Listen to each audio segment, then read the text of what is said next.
Well, years ago, when I was dating the lady that I would eventually marry, she took off for the whole summer to work on a mission team in Africa. While she was gone, my heart was kind of pining away, but a friend of mine went to the local dump. He did the garbage run, and there he found this old rocking chair. And he brought it back, and I looked at it, and I said, I got an idea. And I started to restore the chair. There was an older man in the area where I was living at that time, and he said, I'll help you with that restoration project. And then he said to me a word of wisdom. He said, if you do a good enough job on restoring that chair, you might get to use it yourself later on in life. And he was absolutely right, because when she came back, I gave it to her, and a couple months later, guess what? When I asked the big question, she said yes. I've often thought about that chair and all the work, the painstaking detail that I went through to restore it. Was it worth it? You bet. And David comes to us in Psalm 23, the shepherd.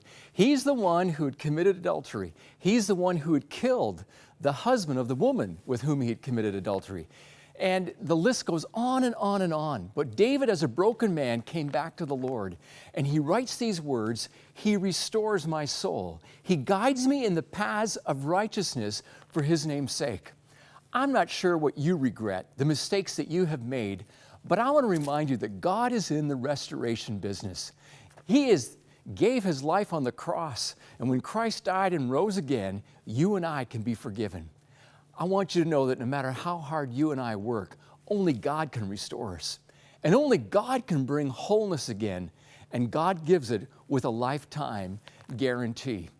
Can I encourage you today that regardless of where you're at in your spiritual journey, to know that God is all about seeing you restored into a healthy relationship. You think maybe I'm way too broken, I'm way too busted, but it's not. Because we have a God who majors in miracles. And today, I believe it's time for your miracle. Ask God to restore you right now.